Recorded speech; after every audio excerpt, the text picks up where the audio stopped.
Hallelujah. Hallelujah.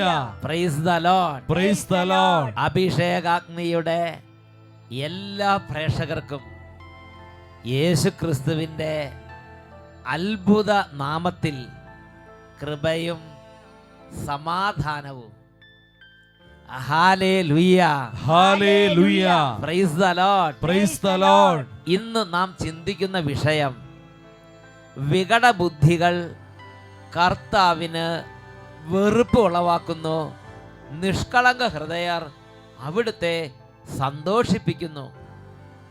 സുഭാഷിതങ്ങളുടെ പുസ്തകം 11-ാം അധ്യായം 20-ാം തിരുലിഖിതം. വികടബുദ്ധികൾ കർത്താവിന് വെറുപ്പുളവാക്കുന്നു, നിഷ്കളങ്ക ഹൃദയർ അവിടുത്തെ സന്തോഷിപ്പിക്കുന്നു. ഹല്ലേലൂയ. ഹല്ലേലൂയ. പ്രിയപ്പെട്ട സഹോദരീ സഹോദരങ്ങളെ, ദൈവത്തിൻ്റെ അനുഗ്രഹത്താൽ ലോകത്തിൻ്റെ നാനാഭാഗങ്ങളിലുള്ള നമുക്ക് ഇപ്പോൾ ഏക മനസ്സോടെ ജീവിക്കുന്ന ദൈവത്തിൻ്റെ വചനത്തിൻ്റെ മുമ്പിൽ ആഗതനാകാൻ ദൈവം അനുഗ്രഹിച്ചിരിക്കുകയാണ്. വിശുദ്ധ യോഹന്നാന്റെ സുവിശേഷം 6-ാം അധ്യായത്തിൽ 44-ാം തിരുലിഖിതം. എൻ്റെ പിതാവ് ആകർഷിക്കുന്നവരല്ലാതെ ആർക്കും എൻ്റെ അരികിൽ വരാൻ സാധ്യമല്ല. എൻ്റെ അരികിൽ വരുന്നവനെ അവസാന വിധി ദിവസം ഞാൻ ഉയർപ്പിക്കും. പ്രിയപ്പെട്ട സഹോദരങ്ങളെ, ഈ ഒരു നിമിഷങ്ങളിൽ യേശുക്രിസ്തുവിൻ്റെ അരികിൽ യേശുക്രിസ്തുവിൻ്റെ വചനം കേൾക്കാൻ വേണ്ടിയാണ് പിതാവായ ദൈവം നമ്മെ ഒരുമിച്ച് കൂട്ടിയിട്ടുള്ളത്. ഒന്ന് ഉറക്കെ പറയാ, ഹല്ലേലൂയ. ഹല്ലേലൂയ. ഹല്ലേലൂയ. ഹല്ലേലൂയ. ഈ സമയം ഇങ്ങനെ ദൈവത്തിൻ്റെ വചനം പ്രഘോഷിക്കപ്പെട്ടുകൊണ്ടിരിക്കുമ്പോൾ തന്നെ നമ്മുടെ ജീവിതങ്ങളിൽ നിന്ന്, നമ്മുടെ ശരീരത്തിൽ നിന്ന്, നമ്മുടെ കുടുംബത്തിൽ നിന്ന് പല തരത്തിലുള്ള വിപരീത ശക്തികളും കൂട്ടത്തോടെ വിട്ടുമാറിപ്പോകും. രോഗങ്ങളുടെ ആധിപത്യങ്ങൾ ശരീരങ്ങളിൽ നിന്ന് യേശുവിൻ്റെ നാമത്തിൽ വിട്ടുമാറി അത്ഭുത വിടുതലുകളും സൗഖ്യങ്ങളും ഉണ്ടാകും. ചെറിയ കുഞ്ഞുങ്ങളെ പരിശുദ്ധാത്മാവിനെ നൽകി ഈശോ അഭിഷേകം ചെയ്യും. വിദ്യാർത്ഥിനികൾക്ക് അവരുടെ ജീവിതത്തിൻ്റെ ബുദ്ധി, അവരുടെ ജീവിതത്തിലെ ദുർസ്വഭാവങ്ങൾ, വികടബുദ്ധി, കീടബുദ്ധി, എതിർചിന്ത, നിർബന്ധ ബുദ്ധി, ദുർവാശി, പിടി സ്വഭാവം ഇതെല്ലാം വിട്ടുമാറുന്ന അത്ഭുത ഡെലിവറൻസ് ഈ ഒരു സമയത്ത് വചനം കേട്ടുകൊണ്ടിരിക്കുമ്പോൾ സംഭവിക്കും. സഹോദരങ്ങളെ, ഒന്ന് ഉറക്കെ പറഞ്ഞേ, ഹല്ലേലൂയ. ഹല്ലേലൂയ. ഒരു നല്ല ധ്യാനത്തിൽ പങ്കെടുക്കുമ്പോൾ എന്നതുപോലെ നിങ്ങളുടെ ഹൃദയവും നിങ്ങളുടെ കാതുകളും ജീവിക്കുന്ന കർത്താവിൻ്റെ വചനത്തിന് മുമ്പിൽ അർപ്പിക്കുവിൻ എന്ന് ഞാൻ ആദ്യമേ നിങ്ങളെ ഒന്ന് ഉത്ബോധനം ചെയ്യുകയാണ്. ദൈവത്തിൻ്റെ വചനത്തിൽ ദൈവം പറഞ്ഞിരിക്കുന്ന ഓരോ കാര്യങ്ങളും കർത്താവ് അത്ഭുതകരമായി ഇന്ന് നിവർത്തിച്ചു കൊണ്ടിരിക്കുകയാണ്.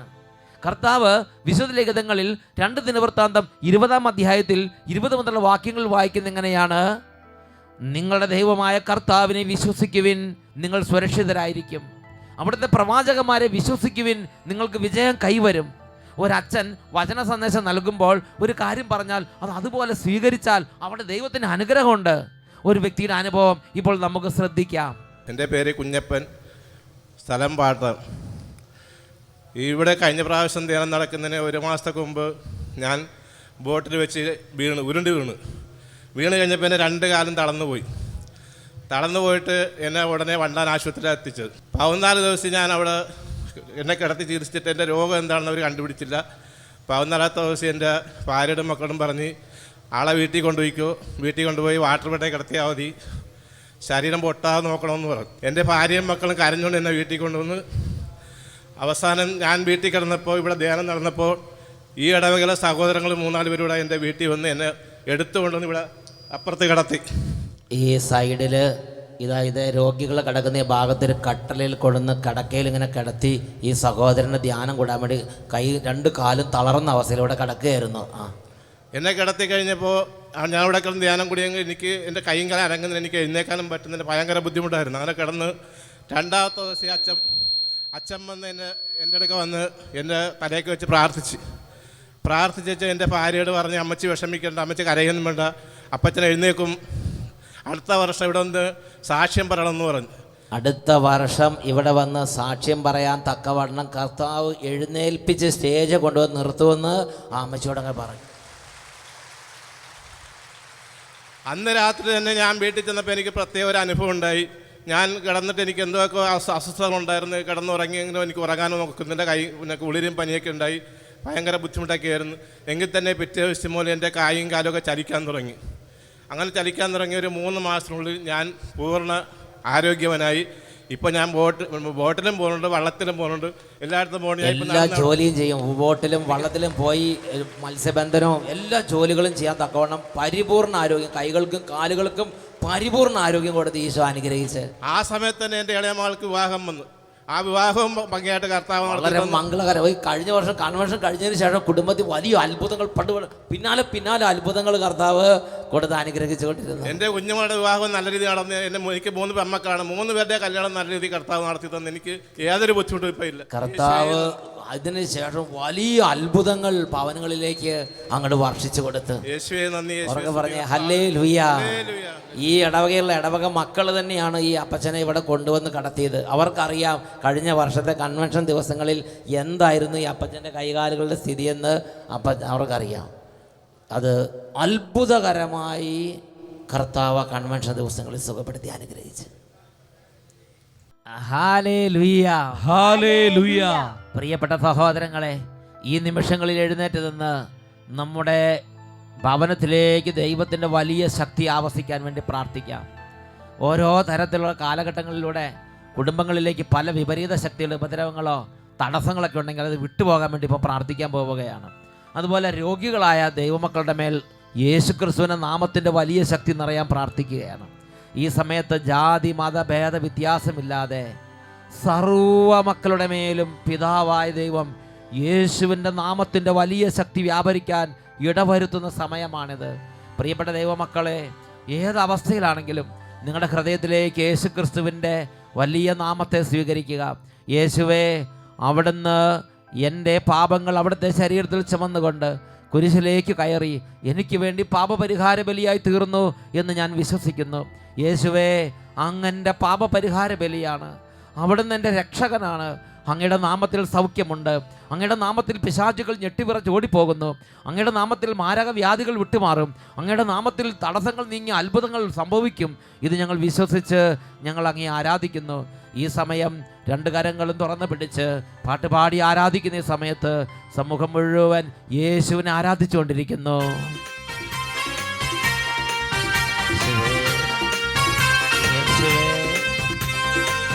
യേശുവേ, യേശുവേ, അഭിഷേകം ചെയ്യണമേ കർത്താവേ. രോഗികളെ സുഖമാക്കുന്ന അത്ഭുത ശക്തി, ശക്തി അയക്കണമേ. അത്ഭുത ശക്തി ദൈവജനത്തിൻ മീതെ ഇപ്പോൾ നിറഞ്ഞു കവിഞ്ഞിടട്ടെ. രോഗികളെ സുഖമാക്കുന്ന ശക്തി, കർത്താവിൻ അത്ഭുത ശക്തി ദൈവജനത്തിൻ മീതെ ഇപ്പോൾ നിറഞ്ഞു കവിഞ്ഞിടട്ടെ. യേശുവിൽ നിന്നും ശക്തി പുറപ്പെട്ട് സൗഖ്യം വിടുതൽ ഇന്നീ ജനതയിൽ ഒഴുകട്ടെ. വിശ്വാസത്തോടെ ശക്തി പുറപ്പെട്ട് സൗഖ്യം വിടുതൽ ഇന്നീ ജനതയിൽ ഒഴുകട്ടെ. ബന്ധനങ്ങൾ അഴിയട്ടെ, അടിമത്തങ്ങൾ മാറട്ടെ. യേശുവിന്റെ നാമത്തിൽ വിടുതൽ പ്രാപിച്ചിടട്ടെ. ബന്ധനങ്ങൾ അഴിയട്ടെ, അടിമത്തങ്ങൾ മാറട്ടെ. യേശുവിന്റെ നാമത്തിൽ വിടുതൽ പ്രാപിച്ചിടട്ടെ. കർത്താവേ, ഈ ആരാധനാ സമൂഹത്തിന്റെ മേൽ വചനം ശ്രവിക്കാൻ അങ്ങ് വിളിച്ചുകൂട്ടിയിരിക്കുന്ന ഈ ജനസമൂഹത്തിന്റെ മേൽ ഇപ്പോൾ യേശുക്രിസ്തുവിന്റെ നാമത്തിന്റെ ശക്തി വ്യാപരിക്കാൻ തിരുവള്ളമാകണമേ. യേശുവിന്റെ നാമത്തിൽ രോഗങ്ങൾ മാറട്ടെ, പിശാചുകൾ വിട്ടുപോകട്ടെ, കണ്ണുനീർ നീങ്ങട്ടെ, തടസ്സങ്ങൾ മാറട്ടെ, അന്ധകാരത്തിൽ ആധിപത്യങ്ങൾ തകരട്ടെ, വലിയ വിടുതലുകൾ സംഭവിക്കട്ടെ. തിരുരക്തത്താൽ മോചിതരാകട്ടെ, പാപത്തിന്റെ കെട്ടുകളെല്ലാം തകർന്നു വീഴട്ടെ. യേശുവിൻ തിരുരക്തത്താൽ മോചിതരാകട്ടെ, പാപത്തിന്റെ കെട്ടുകളെല്ലാം തകർന്നു വീഴട്ടെ. വചനശക്തിയാ സാത്താൻ സൈന്യം ബന്ധിതരാകട്ടെ. ക്രൂശിൻ കീഴെ തിന്മകൾ കത്തിച്ചാമ്പലാകട്ടെ. വചനശക്തിയാ സാത്താൻ സൈന്യം ബന്ധിതരാകട്ടെ. ക്രൂശിൻ കീഴെ തിന്മകൾ കത്തിച്ചാമ്പലാകട്ടെ. രോഗികളെ സുഖമാക്കുന്ന ശക്തി, കർത്താവിൻ അത്ഭുത അത്ഭുത ശക്തി ദൈവജനത്തിൻ മീതെ ഇപ്പോൾ നിറഞ്ഞു കവിഞ്ഞിടട്ടെ. രോഗികളെ സുഖമാക്കുന്ന ശക്തി കർത്താവിൻ അത്ഭുത ശക്തി ദൈവജനത്തിൻ മീതെ ഇപ്പോൾ നിറഞ്ഞു കവിഞ്ഞിടട്ടെ. യേശുവിൽ നിന്നും ശക്തി പുറപ്പെട്ട് സൗഖ്യം വിടുതൽ ഇന്നീ ജനതയിൽ ഒഴുകട്ടെ. ഇപ്പോൾ അത്ഭുതങ്ങൾ സംഭവിക്കട്ടെ. ശക്തി പുറപ്പെട്ട് യേശുവേ. സൗഖ്യം വിടുതൽ ഇന്നീ ജനതയിൽ ഒഴുകട്ടെ. സൗഖ്യം വിടുതൽ ഇന്നീ ജനതയിൽ ഒഴുകട്ടെ. സൗഖ്യം വിടുതൽ ഇന്നീ ജനതയിൽ ഇപ്പോൾ ഒഴുകട്ടെ. സ്പർശിക്കണമേ കർത്താവേ. സൗഖ്യം വിടുതൽ ഇന്നീ ജനതയിൽ ഒഴുകട്ടെ. ഇപ്പോൾ തൊട്ട് സുഖപ്പെടുത്തണമേ കർത്താവേ. Hallelujah, hallelujah, hallelujah. അത്ഭുതത്തിന്റെ ശക്തിയെ ഇപ്പോൾ സ്പർശിക്കണമേ, ഇപ്പോൾ തൊടണമേ, ഇപ്പോൾ സുഖപ്പെടുത്തണമേ, ഇപ്പോൾ എഴുന്നേൽപ്പിക്കണമേ. മാരക വ്യാധികൾ വിട്ടുപോകട്ടെ, അന്ധകാര ബന്ധനങ്ങൾ തകരട്ടെ, തീരാവ്യാധികൾ ഒഴിഞ്ഞു പോകട്ടെ, ചികിത്സ ഫലിക്കാത്ത രോഗങ്ങൾ സൗഖ്യം പ്രാപിക്കട്ടെ, കുഞ്ഞുങ്ങൾ വിടുതൽ പ്രാപിക്കട്ടെ. Hallelujah, hallelujah, hallelujah. രോഗികളെ സുഖമാക്കുന്ന ശക്തി കർത്താവിൻ അത്ഭുത ശക്തി ദൈവജനത്തിൻ മീതെ ഇപ്പോൾ നിറഞ്ഞു കവിഞ്ഞിടട്ടെ. രോഗികളെ സുഖമാക്കുന്ന ശക്തി കർത്താവിൻ അത്ഭുത ശക്തി ദൈവജനത്തിൻ മീതെ ഇപ്പോൾ നിറഞ്ഞു കവിഞ്ഞിടട്ടെ. യേശുവിൽ നിന്നും ശക്തി പുറപ്പെട്ട് സൗഖ്യം വിടുതൽ ഇന്നീ ജനതയിൽ ഒഴുകട്ടെ. യേശുവിൽ നിന്നും ശക്തി പുറപ്പെട്ട് സൗഖ്യം വിടുതൽ ഇന്നീ ജനതയിൽ ഒഴുകട്ടെ. സൗഖ്യം വിടുതൽ ഇന്നീ ജനതയിൽ ഒഴുകട്ടെ. സൗഖ്യം വിടുതൽ ഇന്നീ ജനതയിൽ ഒഴുകട്ടെ. സ്നേഹമുള്ള യേശുവേ, അങ്ങയുടെ നാമത്തിൻ്റെ മഹത്വത്തിന് വേണ്ടി ഇന്ന് ഈ നിമിഷം കണ്ണുനീരോട് അങ്ങയുടെ നാമം വിളിച്ചപേക്ഷിക്കുന്ന സർവ്വ മക്കളുടെ മേലും വലിയ സ്വർഗീയ സൗഖ്യങ്ങൾ നിറയട്ടെ, അത്ഭുതങ്ങൾ നിറയട്ടെ, അടയാളങ്ങൾ സംഭവിക്കട്ടെ, മാനസാന്തരങ്ങൾ സംഭവിക്കട്ടെ, ദുർശക്തികൾ വിട്ടുപോകട്ടെ, ദുർബാധകൾ ഒഴിഞ്ഞു പോകട്ടെ, കൃപ നിറയട്ടെ, അഭിഷേകം നിറയട്ടെ. Hallelujah, hallelujah. യേശുവേ ആരാധന, ആരാധന. യേശുവേ ആരാധന, യേശുവേ സ്തോത്രം, യേശുവേ നന്ദി. Praise the Lord. Praise the Lord. Hallelujah. Hallelujah. സ്വസ്ഥാനങ്ങളിലേക്ക് നമുക്ക് ഇരിക്കാം. പ്രിയപ്പെട്ട സഹോദരങ്ങളെ, സുഭാഷിതങ്ങളുടെ പുസ്തകം 11-ാം അധ്യായം 20-ാം വാക്യം പഠിപ്പിക്കുകയാണ്, വികട ബുദ്ധികൾ കർത്താവിന് വെറുപ്പ് ഉളവാക്കുന്നു. നമ്മൾ അറിയാതെ തന്നെ നമ്മുടെ സ്വഭാവത്തിലേക്ക് പല പുസ്തകങ്ങളിലൂടെയും പല സാഹചര്യങ്ങളിലൂടെയും കടന്നു വരുന്ന ഒരു പ്രത്യേക പീഡയാണ് നിർബന്ധ ബുദ്ധി, എതിർബുദ്ധി, വികടബുദ്ധി. വികടബുദ്ധി. ചില ആളുകൾ ഒരു ദൈവരാജ്യ സന്ദേശത്തെ കേട്ടാൽ, ഒരു ദൈവരാജ്യ യാഥാർത്ഥ്യത്തെക്കുറിച്ച് കേട്ടാൽ, ഒരു സ്വർഗരാജ്യ ദൂത് അറിഞ്ഞാൽ ഉടനെ തന്നെ അതിനെ മറുത്ത് സംസാരിക്കുക. അത് അങ്ങനെ ചെയ്ത് എന്തുണ്ടാവും? ഉദാഹരണത്തിന് പറയാണ്, ഇതാ യേശുക്രിസ്തുവിന്റെ നാമത്തിൽ രോഗികൾ സൗഖ്യം പ്രാപിച്ചു. ഉടനെ വികടബുദ്ധിയുടെ ആത്മാവ് നമ്മുടെ ഉള്ളിലുണ്ടെങ്കിൽ ഉടനെ വയ്ക്കും, ഓ അങ്ങനെയാണെങ്കിൽ പിന്നെ എന്ത് ഈ മെഡിക്കൽ കോളേജൊക്കെ, അങ്ങനെയാണെങ്കിൽ പിന്നെ എന്ത് ഈ മദർ തെരേസയൊക്കെ മരിച്ചു പോയത് സുഖപ്പെടുത്തിക്കൂടായിരുന്നോ? ഇതാണ് വികടബുദ്ധിയുടെ ആത്മാവ്. വികടബുദ്ധിയുടെ ആത്മാവ്. ദൈവത്തിൻ്റെ ആത്മാവ് പ്രവർത്തിക്കുന്ന സ്ഥലത്ത് ഞാനും നിങ്ങൾ സന്നിഹിതരായിരിക്കുമ്പോൾ എന്നിലും നിങ്ങളിലും വികടബുദ്ധി ഉണ്ടെങ്കിൽ അപ്പോൾ തന്നെ അത് തലപൊക്കി അതിങ്ങനെ കടന്ന് പടയാൻ തുടങ്ങും. അതിങ്ങനെ വികടബുദ്ധി, വികടചിന്തകൾ നമുക്ക് നൽകിക്കൊണ്ടിരിക്കും. അതുകൊണ്ട് പ്രിയപ്പെട്ട സഹോദരങ്ങളെ, ഇന്ന് ഈ വികടബുദ്ധി നമ്മുടെ ഉള്ളിലുണ്ടെങ്കിൽ, വികടതയുടെ ആത്മാവ് നമ്മുടെ ഉള്ളിലുണ്ടെങ്കിൽ നമുക്കായി കാത്തിരിക്കുന്നത് എന്ത് എന്ന് ദൈവവചനം അനുസരിച്ച് നമ്മളൊന്ന് പരിശോധിക്കാൻ പോവുകയാണ്. ഉറക്കെ പറഞ്ഞേ ഹല്ലേലൂയ, ഹല്ലേലൂയ, ഹല്ലേലൂയ, ഹല്ലേലൂയ. വിശുദ്ധ മത്തായിയുടെ സുവിശേഷത്തിൽ 25-ാം അധ്യായം 14 മുതൽ 30 വരെയുള്ള തിരുലിഖിതങ്ങളിൽ 2-3 തരത്തിലുള്ള വ്യക്തികളുടെ സ്വഭാവത്തെ ദൈവവചനം ചിത്രീകരിക്കുന്നുണ്ട്. താലന്തുകളുടെ ഉപമ. അവിടെ ഒരു വലിയ യജമാനൻ ഒരു യാത്ര പുറപ്പെടുന്നതിന് മുമ്പ് തൻ്റെ കുറേ സമ്പത്ത് ഭൃത്യന്മാരെ ഏൽപ്പിക്കുന്ന രംഗമാണത്. ഒരാളെ വിളിച്ചിട്ട് 5 താലന്ത് അങ്ങോട്ട് കൊടുത്തു. വേറൊരു ഭൃത്യനെ വിളിച്ചിട്ട് 2 താലന്ത് കൊടുത്തു. ഇനിയും ഒരു ഭൃത്യനെ വിളിച്ചിട്ട് 1 താലന്ത് കൊടുത്തു. അങ്ങനെ ഓരോരുത്തരുടെയും കഴിവനുസരിച്ച്, ഓരോരുത്തരെയും കുറിച്ചുള്ള യജമാനൻ്റെ നിശ്ചയമനുസരിച്ച് താലന്തുകൾ ഡിസ്ട്രിബ്യൂട്ട് ചെയ്തിട്ട് യജമാനൻ പോയി. ഇവരുടെ ഓരോരുത്തരുടെ ഉള്ളിൽ പലതരത്തിലുള്ള ചിന്തകളാണ്.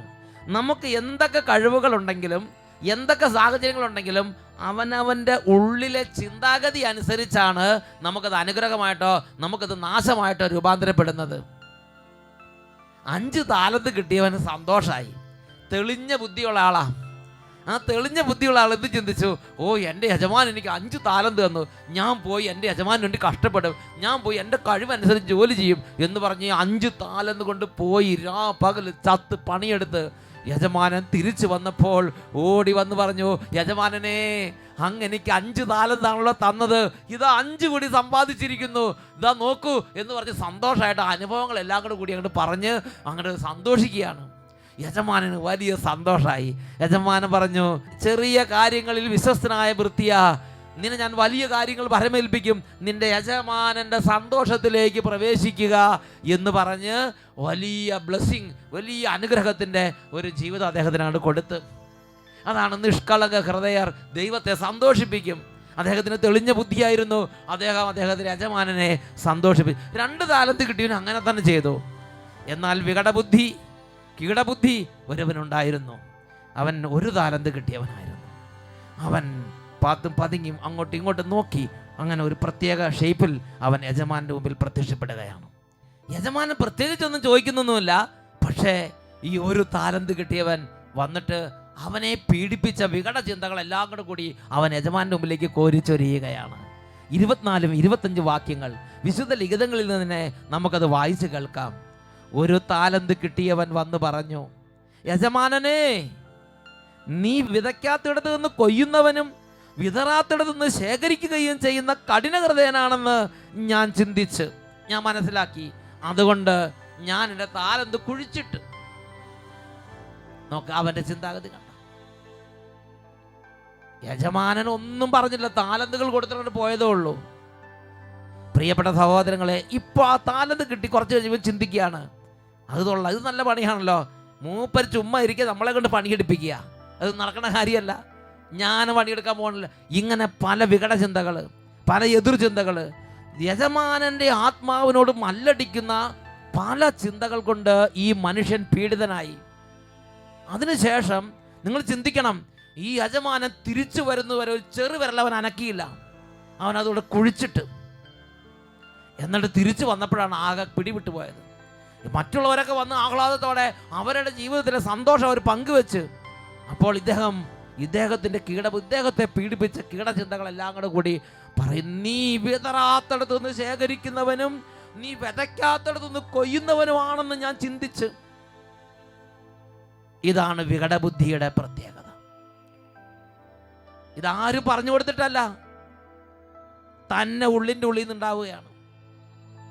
പ്രിയപ്പെട്ട മക്കളെ, ദൈവത്തിൻ്റെ ആത്മാവ് പ്രവർത്തിക്കുന്ന എല്ലാ സ്ഥലങ്ങളിലും ഇങ്ങനത്തെ കീടബുദ്ധി ഉണ്ടെങ്കിൽ, നിങ്ങൾ അവിടെ പള്ളിയിലിരിക്കുമ്പോൾ, നിങ്ങൾ ആ കുർബാനയ്ക്കിരിക്കുമ്പോൾ, നിങ്ങൾ ആ കുമ്പസാര കൂട് കാണുമ്പോൾ, നിങ്ങൾ ആത്മീയ ശുശ്രൂഷകൾ കാണുമ്പോൾ, നിങ്ങൾ വചനപ്രഘോഷണം കാണുമ്പോൾ, നിങ്ങൾ ദേവദാസന്മാരെ കാണുമ്പോൾ, ശുശ്രൂഷകരെ കാണുമ്പോൾ, തിരുസഭയെക്കുറിച്ച് കേൾക്കുമ്പോൾ, മാർപ്പാപ്പയെ കാണുമ്പോൾ, ബിഷപ്പുമാരെ കാണുമ്പോൾ, നിങ്ങൾ ദൈവരാജ്യത്തോട് ബന്ധപ്പെട്ട എന്തെങ്കിലും കാര്യത്തെക്കുറിച്ച് കാണുകയോ കേൾക്കുകയോ ചെയ്യുമ്പോൾ നിങ്ങളുടെ ഉള്ളിൽ ഈ വികടതയുടെ ആത്മാവുണ്ടെങ്കിൽ അത് പീഡിപ്പിച്ചുകൊണ്ടിരിക്കും എന്നുള്ളതൊരു യാഥാർത്ഥ്യമാണ്.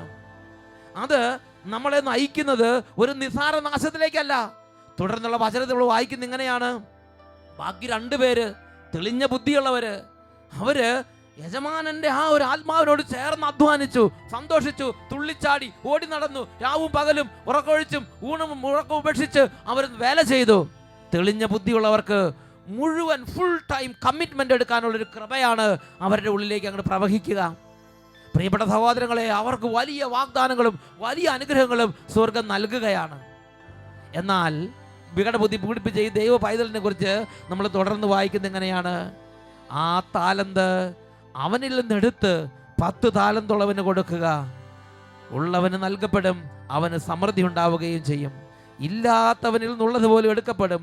പ്രയോജനമില്ലാത്ത ആ ഭൃത്യനെ പുറത്ത് അന്ധകാരത്തിലേക്ക് തള്ളിക്കളയുക, അവിടെ വിലാപവും പല്ലുകടിയും, അവനെ കൈയും കാലും കെട്ടി പുറത്തെ അന്ധകാരത്തിലേക്ക് വലിച്ചെറിയുക എന്ന കൽപ്പനയാണ് ഉന്നതത്തിൽ നിന്ന്, യജമാനിൽ നിന്ന് പുറപ്പെട്ടത് എന്ന് വിശുദ്ധർക്ക് നമുക്ക് വെളിപ്പെടുത്തി തരികയാണ്. അവന്റെ കൈയും കാലും കെട്ടി പുറത്തെ അന്ധകാരത്തിലേക്ക് തള്ളിക്കളയുക. പ്രിയപ്പെട്ട സഹോദരങ്ങൾ, പ്രയോജനമില്ലാത്ത ഭൃത്യൻ ആയി മാറിയത് എന്തുകൊണ്ട്? 3 പേരും ഒരുപോലെ അല്ലായിരുന്നു യജമാന്റെ സന്നിധിയിൽ. 3 പേരെ യജമാനൻ ദാനങ്ങൾ നൽകി അനുഗ്രഹിച്ചിരുന്നില്ലേ? എന്നാൽ എങ്ങനെയാണ് ആ ഒരു മകൻ, ആ ഒരു ദൈവ പൈതൽ നാശത്തിന്റെ കൈപ്പറിയാൻ ഇടവന്നത്? അവനെ പീഡിപ്പിച്ചിരുന്ന വികടബുദ്ധി, അവനെ പീഡിപ്പിച്ചിരുന്ന വികടചിന്ത. സുഭാഷിതങ്ങളുടെ പുസ്തകത്തിൽ 11-ാം അധ്യായത്തിൽ 20-ാം വാക്യം പഠിപ്പിക്കുകയാണ്: വികടബുദ്ധികൾ കർത്താവിന് വെറുപ്പുളവാക്കുന്നു, നിഷ്കളങ്ക ഹൃദയർ അവിടുത്തെ സന്തോഷിപ്പിക്കുന്നു. വീണ്ടും വിശുദ്ധ ലൂക്കായുടെ സുവിശേഷത്തിൽ ഇതേപോലെ മറ്റു 2 വ്യക്തികളെ കാണുന്നുണ്ട്. വികടബുദ്ധി പീഡിപ്പിക്കുന്ന ഒരു വ്യക്തിയെയും ദൈവത്തിൻ്റെ മുമ്പിൽ തെളിഞ്ഞ ബുദ്ധിയുള്ള മറ്റൊരു മനുഷ്യനെയും. വിശുദ്ധ ലൂക്കായുടെ സുവിശേഷം 23-ാം അധ്യായം 39 മുതൽ 43 വരെ തിരുലിഖിതങ്ങൾ. അവിടെ യേശുവിൻ്റെ കുരിശ് മരണമാണ്. ഈശോ ഗാഗുൽത്താ മലയിൽ ശരീരമാസകലം തകർന്ന് ശിരസ് മുതൽ പാദം വരെ ചോരയിൽ കുതിർന്ന് പിടഞ്ഞ് മരണത്തിലേക്ക് നീങ്ങിക്കൊണ്ടിരിക്കുകയാണ്. ആ കുരിശിൻ്റെ ഇരുവശങ്ങളിലായി 2 കള്ളന്മാരെ കുരിശിൽ തറച്ചിരുന്നു. 39-ാമത്തെ വാക്യത്തിൽ നമ്മൾ വായിക്കുന്ന എങ്ങനെയാണ്? കുരിശിൽ തൂക്കപ്പെട്ടിരുന്ന കുറ്റവാളികൾ ഒരുവൻ അവനെ ദുഷിച്ചു പറഞ്ഞു, നീ ക്രിസ്തുവല്ലേ, നിന്നെയും ഞങ്ങളെയും രക്ഷിക്കുക. അവൻ്റെ ഉള്ളിൽ നിങ്ങൾ ചിന്തിച്ചു നോക്ക്, അവനും മരണത്തിന്റെ വക്കത്തേക്ക് നീങ്ങിക്കൊണ്ടിരിക്കുകയാണ്. യേശുവും വളരെ ക്ലേശത്തിന്റെ നടുവിലൂടെ കടന്നു പോവുകയാണ്. ഈ യേശു ഇദ്ദേഹത്തിന് ഒരു ദോഷം ചെയ്തിട്ടില്ലെന്ന് മനസ്സിലാക്കണം. പക്ഷെ ആ കുരിശ് കടന്ന് അയാൾ മരിക്കുന്നതിന് തൊട്ട് മുമ്പ് പോലും അദ്ദേഹത്തിന്റെ വാ തുറന്ന് വിളിച്ചു പറഞ്ഞെന്താ? നീ ക്രിസ്തുവല്ലേ, നീ ഇത്ര നാളും വലിയ കാര്യം വീമ്പ കടിച്ച് നടന്നല്ലോ, നീ എന്തോ ഇപ്പൊ ഇങ്ങനെ കടന്ന് കിടക്കണത്? യേശു ക്രിസ്തുവിനെ ചീത്ത വിളിക്കുക, യേശു ക്രിസ്തുവിനെ ദുഷിച്ച് പറയുക, എന്നിട്ട് പറയുകയാണ്, നീ ക്രിസ്തുവല്ലേ, നിന്നെ രക്ഷിക്കുക, ഞങ്ങളെ രക്ഷിക്കുക. ഇതാണ് വികടബുദ്ധി. വികടബുദ്ധി ഉണ്ടെങ്കിൽ ഏത് സമയത്താണെങ്കിലും പുറത്തു വരും സഹോദരങ്ങളെ. അത് മരിക്കുന്ന മുമ്പാണോ, വാർദ്ധക്യത്തിലാണോ, അത് ഒരു കൈയും കാലും അനങ്ങാത്ത സമയമാണോ, അത് രോഗക്കിടക്കയിലാണോ, ഒന്നൊരു വിഷയമല്ല. എപ്പോഴാണെങ്കിലും അത് പുറത്തു വരും. ഇദ്ദേഹത്തിനുള്ളിൽ വികടബുദ്ധി ഉണ്ടായിരുന്നു. ആ സമയത്ത് നോക്കിയേ, സാധാരണ ഒരു മനുഷ്യൻ അങ്ങനെ വിളിച്ചു പറയാൻ പറ്റുമോ? ആ വികടബുദ്ധിയുടെ ആത്മാവ് അത്രമാത്രം പീഡിപ്പിക്കുന്ന ഒരു ആത്മാവാണെന്ന് ഞാൻ നിങ്ങൾ മനസ്സിലാക്കണം. എന്നാൽ കുരിശിന്റെ അപ്പുറത്ത് കടന്ന അതേപോലെ വേദന സഹിക്കുന്ന മറ്റൊരു മനുഷ്യൻ, ആ മനുഷ്യൻ പറയുകയാണ്, വിശുദ്ധ ലൂക്കായുടെ സുവിശേഷം 23-ാം അധ്യായം 40-41 തിരുലിഖിതങ്ങൾ. അപരൻ അവനെ ശകാരിച്ചു പറഞ്ഞു, നീ ദൈവത്തെ ഭയപ്പെടുന്നില്ലേ? നീയും അതേ ശിക്ഷാവിധിയിൽ തന്നെയാണല്ലോ. നമ്മുടെ ശിക്ഷാവിധി ന്യായമാണ്. നമ്മുടെ പ്രവൃത്തികൾക്ക് തക്ക പ്രതിഫലം നമുക്ക് ലഭിച്ചിരിക്കുന്നു. ഇവൻ ഒരു തെറ്റും ചെയ്തിട്ടില്ല. അവൻ തുടർന്നു, യേശുവേ, നീ നിന്റെ രാജ്യത്ത് പ്രവേശിക്കുമ്പോൾ എന്നെയും ഓർക്കണമേ. യേശു അവനോട് അരുളി ചെയ്തു, സത്യമായി ഞാൻ നിന്നോട് പറയുന്നു, നീ ഇന്ന് എന്നോടുകൂടെ പറുദീസയിലായിരിക്കും. പ്രിയപ്പെട്ട ദൈവമക്കളെ, തെളിഞ്ഞ ബുദ്ധി ഉണ്ടായിരുന്ന ഒരു മനുഷ്യന്റെ അധരങ്ങളിൽ നിന്ന് വന്ന കൃപയുടെ ആ നല്ല വാക്കുകൾ. 2 പേരും ഒരേപോലെ വേദന സഹിച്ച് അപ്പുറത്തും ഇപ്പുറത്തും കിടക്കുകയാണ്. 2 പേർക്കും ഒരേപോലെ യേശു സമീപസ്ഥനാണ്. ഒരാളിൽ വികടബുദ്ധി പ്രവർത്തിച്ച് അദ്ദേഹത്തിന് നിത്യനാശം വിളിച്ചു വരുത്തുകയാണ്. അവരിൽ ആ തെളിഞ്ഞ ബുദ്ധി ഉണ്ടായിരുന്നത്. കാര്യം കള്ളനാണെങ്കിലും ആരും എന്ത് തന്നെയാണെങ്കിലും ശരി, പ്രിയപ്പെട്ട സഹോദരങ്ങളെ, നമ്മുടെ ഉള്ളിൽ നമ്മൾ തന്നെ ശ്രദ്ധ വെക്കണം. ദൈവത്തോട് യുദ്ധം ചെയ്യാത്ത നല്ലൊരു ആത്മാവിൻ്റെ അഭിഷേകത്തിന് വേണ്ടി ആഗ്രഹിക്കണം. ഇതാ ആ കള്ളൻ പറയുകയാണ്, യേശുവേ, എനിക്ക് നിന്റെ രക്ഷ വേണം. നീ യേശുവാണ്, നീ മഹാന, നീ ഒരു തെറ്റും ചെയ്തിട്ടില്ല. നല്ല ചിന്തകൾ അദ്ദേഹം പറയുകയാണ്. പ്രിയപ്പെട്ട സഹോദരങ്ങളെ, പ്രഭാഷകന്റെ പുസ്തകത്തിൽ 5-ാം അധ്യായം 15-ാം വാക്യത്തിന്റെ അവസാന ഭാഗം, പ്രഭാഷകൻ 5:15b, അവിടെ നമ്മൾ വായിക്കുന്നത് എങ്ങനെയാണ്? നീ സ്നേഹിതനാകുന്നതിന് പകരം ശത്രുവായി മാറരുത്. എഴുന്നേറ്റ് നിന്ന് ഈ നിമിഷങ്ങളിൽ പ്രാർത്ഥിക്കാം. പ്രിയപ്പെട്ട കുഞ്ഞുങ്ങളെ, നമ്മൾ വിചാരിക്കുന്നതിൽ അധികമായി നമ്മുടെ ഉള്ളിൽ മോശത്വം കെട്ടിപ്പിണഞ്ഞ് കിടപ്പുണ്ട്. പ്രിയ യുവതി യുവാക്കന്മാരെ, നമ്മൾ വിചാരിക്കും നമ്മൾ നല്ലവരാണ്, എന്നാൽ നമ്മൾ അറിയാതെ നമ്മളെ നയിക്കുന്ന വികടബുദ്ധിയുടെ ആത്മാവുണ്ടെങ്കിൽ അത് ഇന്നല്ലെങ്കിൽ നാളെ നമ്മളെ നാശത്തിലേക്ക് തള്ളിയിടും. ദൈവത്തിൻ്റെ നന്മയിൽ നമ്മൾ അകറ്റിക്കളയും. ദൈവപുത്രനായ യേശു ക്രിസ്തുവിനെ നേർക്ക് നേർ നിനക്ക് പ്രത്യക്ഷപ്പെട്ടാൽ പോലും ആ യേശുവിൻ്റെ നന്മയോ യേശുവിലൂടെ രക്ഷയോ അനുഭവിക്കാൻ പറ്റാത്ത വിധം നിന്നെ നിത്യനാശത്തിലേക്ക് ബന്ധിച്ചിടുന്ന നാശത്തിൻ്റെ അരൂപിയാണ് വികടതയുടെ ദുരാത്മാവ്. ഈ നിമിഷങ്ങളിൽ കർത്താവിനോട് പ്രാർത്ഥിക്കാം. സുഭാഷിതങ്ങളുടെ പുസ്തകത്തിൽ 11-ാം അധ്യായത്തിൽ 20-ാം തിരുലിഖിതം പഠിപ്പിക്കുകയാണ്, വികടബുദ്ധികൾ കർത്താവിന് വെറുപ്പുളവാക്കുന്നു, നിഷ്കളങ്ക ഹൃദയർ അവിടുത്തെ സന്തോഷിപ്പിക്കുന്നു. ഈ നിമിഷങ്ങളിൽ പരിശുദ്ധ കുർബാനയുടെ മുമ്പിൽ എഴുന്നേറ്റ് നിന്ന് ഹൃദയം നുറുങ്ങി ഓരോ തരത്തിലുള്ള വികടബുദ്ധികളും കീടബുദ്ധികളും അന്ധകാര പീഡകളും ഒക്കെ വിട്ടുപോയി ഒരു തെളിഞ്ഞ കൃപയുടെ അഭിഷേകത്തിന് വേണ്ടി ഇന്ന് നമുക്ക് പ്രാർത്ഥിക്കാം.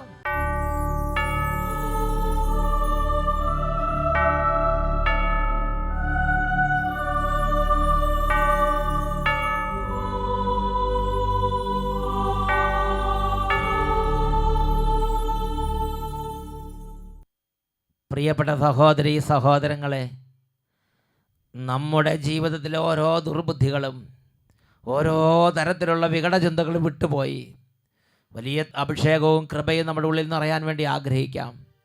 ഈ നിമിഷം, യേശുവേ, എന്നിൽ ചേർന്ന് വാഴണമേ. എനിക്ക് വേണ്ടി കുരിശിൽ മരിച്ച യേശുവേ, എൻ്റെ രക്ഷിതാവേ, എൻ്റെ ജീവിതത്തിലേക്ക് വരണമേ. 2 കരങ്ങൾ ഉയർത്തി ഈശോയിലേക്ക് നോക്കി കരഞ്ഞ് നിലവിളിച്ച് പ്രാർത്ഥിക്കുന്നു. ഈ സമയം അഭിഷേകങ്ങൾ നിറയുന്നു, സൗഖ്യങ്ങളെ കർത്താവ് വർഷിക്കുന്നു. അനേക ഹൃദയങ്ങളിൽ നിന്ന് കാലങ്ങളായുള്ള വികടചിന്തകളും ദുർബുദ്ധികളെ കർത്താവ് ആട്ടിപ്പായിക്കുന്നു. യേശുവേ, യേശുവേ, യേശുവേ, കരങ്ങൾ ഉയർത്തി യേശുവിനെ വിളിക്കുന്നു. യേശുവേ, യേശുവേ, യേശുവേ, എൻ്റെ ദൈവമേ, എൻ്റെ സ്നേഹമേ, എൻ്റെ ജീവിതത്തിലേക്ക് വരണമേ. കൈകൾ ഉയർത്തി പ്രാർത്ഥിക്കുന്നു. എൻ്റെ ദൈവമേ, എൻ്റെ യേശുവേ, എന്നിൽ ചേർന്നു വാഴണമേ.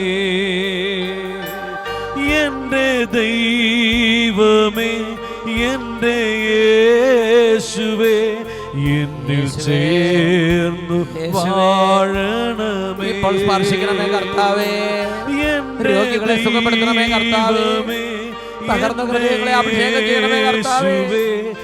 ഓരോ കാലങ്ങളിൽ ദുർബുദ്ധിക്ക് അടിപൊളി ജീവിതങ്ങളെ കെട്ടുകളിച്ച് വിടുവിക്കണമേ കർത്താവേ. Hallelujah, hallelujah, hallelujah. എന്നിൽ ചേർന്നു വാഴണമേ, എന്നിൽ ചേർന്നു വാഴണമേ.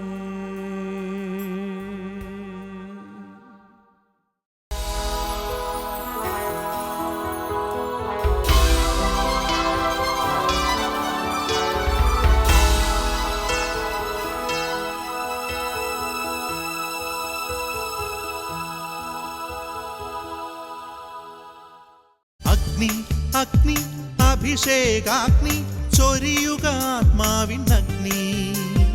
യേശുവിൽ വളരാൻ തിന്മയെ ജയിക്കാൻ നിറയ്ക്കുക അഭിഷേകാഗ്നി. അഗ്നി അഗ്നി അഭിഷേകാഗ്നി ചൊരിയുക ആത്മാവിൻ അഗ്നി. യേശുവിൽ